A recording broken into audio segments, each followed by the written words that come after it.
नमस्कार, खरी खरी में आपका स्वागत है। मैं हूं मृगेंद्र सिंह। आज हम चर्चा करेंगे बिहार विधानसभा चुनाव परिणाम की। निश्चित रूप से यह चुनाव परिणाम ऐतिहासिक हैं और विपक्षी दलों के लिए सीख भी है कि अब कोई जातिवाद या वोट चोरी इस तरह के नारों की राजनीति नहीं चलने वाली है। अब राजनीति विकास और प्रशासन की होगी कि अगर आप किसी भी राज्य का विकास करेंगे और अच्छा प्रशासन देंगे जिससे शांति व्यवस्था बनी रहे, उसी के जनता पसंद करती है। अब कोई गुंडागर्दी या गुंडा राज को जनता पसंद करने वाली नहीं है। क्योंकि देखिए, चुनाव परिणाम जिस तरह से आए हैं, 200 से अधिक सीटें एनडीए को मिली है, जिसकी कल्पना भी शायद किसी ने नहीं की होगी कि इतनी अधिक सीटें आ सकती हैं, लेकिन आई।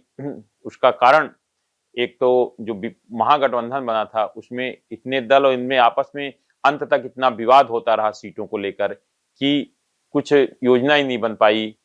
यहाँ तक कि महागठबंधन को अपना सीएम चेहरा घोषित करने में जब मतदान के कुछ दिन पहले ही तय करना पड़ा। ये सब चीजें ये बताती है कि नहीं, अब कांग्रेस को नए सिरे से सोचना होगा। बिहार जैसे राज्य में कांग्रेस मात्र एक सीट पर सिमट गई। यह कांग्रेस के लिए सोचने की बात है, जिसमें लोकसभा में विपक्षी नेता राहुल गांधी इतने समय से लगे हुए थे। वहां वोट चोरी हो गई, पदयात्रा निकाली, लेकिन मुझे लगता है उससे जनता का कोई असर नहीं पड़ा।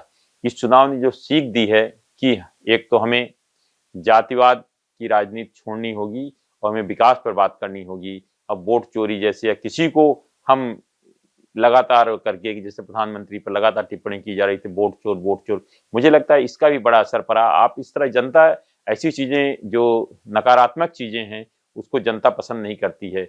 हमें अगर आगे आना है तो विकास की बात करनी होगी, विकास की राजनीति करनी होगी, तभी कुछ प्रगति हो सकती है। अब कांग्रेस पार्टी के लिए निश्चित रूप से बहुत बड़ी सीख है कि क्या अब जो चुनाव फिर आसाम में होंगे या पश्चिम बंगाल में होंगे, क्या कांग्रेस की ही हालत रहेगी? अगर यही हालत रही, निश्चित रूप मुझे लगता है कि जो भाजपा बार बार कहती है कि कांग्रेस मुक्त भारत बनाना है, कहीं ऐसा नहीं हो भी जाए। देखिए, जितने भी बड़े राज्य हैं, उत्तर प्रदेश की बात करिए, बिहार की बात करें, दोनों राज्यों में, गुजरात में जाइए, महाराष्ट्र में क्या हालत है कांग्रेस की।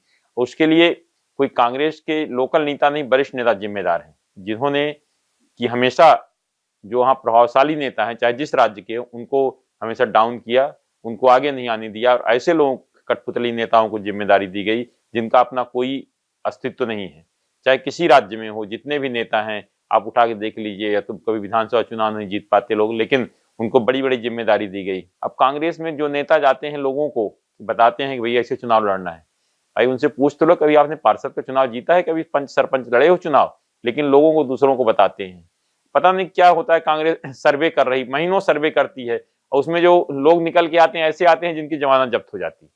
क्या ऐसे में कांग्रेस आगे बढ़ेगी? खैर, ये तो कांग्रेस पार्टी के वरिष्ठ नेताओं को सोचने वाली बात है। लेकिन इस चुनाव ने एक चीज और किया है कि मध्य प्रदेश के मुख्यमंत्री डॉक्टर मोहन यादव को और मजबूती दी है। 2 साल का उनका जो कार्यकाल था, और साथ ही उन्होंने जो अपनी राष्ट्रीय छवि बनाई है, उससे ऐसा लगता है कि वे और मजबूत होकर उभरे हैं, क्योंकि पार्टी हाईकमान ने उन्हें जो भी जब जिम्मेदारी सौंपी है उस पर पूरी तरह से खरे उतरे हैं। मध्य प्रदेश के मुख्यमंत्री को 25 विधानसभा क्षेत्रों की जिम्मेदारी दी, जहां वो प्रचार करने गए थे।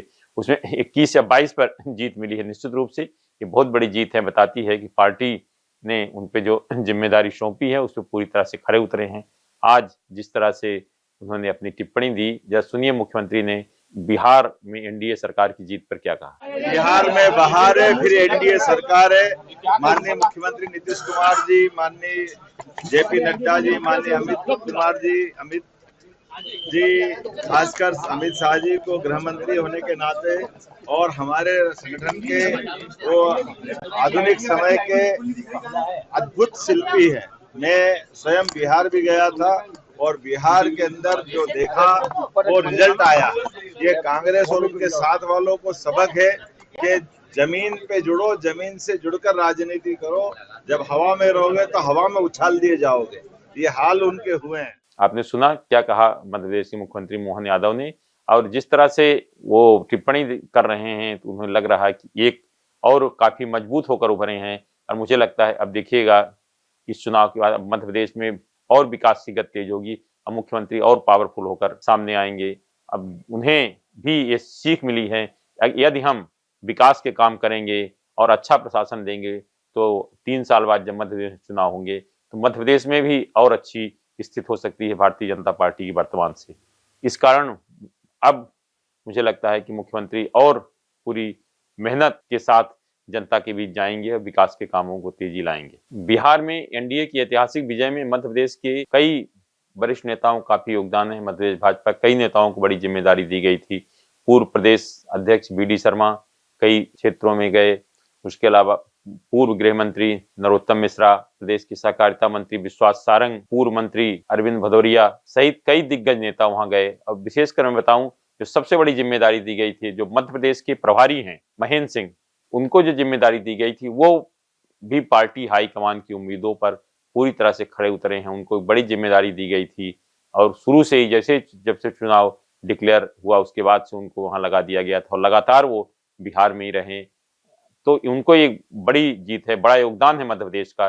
कहा जाए कि जिस तरह से महेंद्र सिंह ने वहां काम किया, मध्य प्रदेश के प्रभारी होने के नाते वहां गए थे। मध्य प्रदेश के संगठन प्रभारी हितानंद शर्मा भी गए थे। जो पूरी टीम भारतीय जनता पार्टी गई थी उनमें बड़ा योगदान है मध्य प्रदेश की टीम का। आज सिर्फ इतना ही। इस तरह की खबरों से जुड़े रहने के लिए हमारे चैनल पब्लिक वाणी को सब्सक्राइब करिए और आपके पास भी अगर कोई खबर है तो हमें जरूर बताएं, क्योंकि हमारा नाम है पब्लिक वाणी।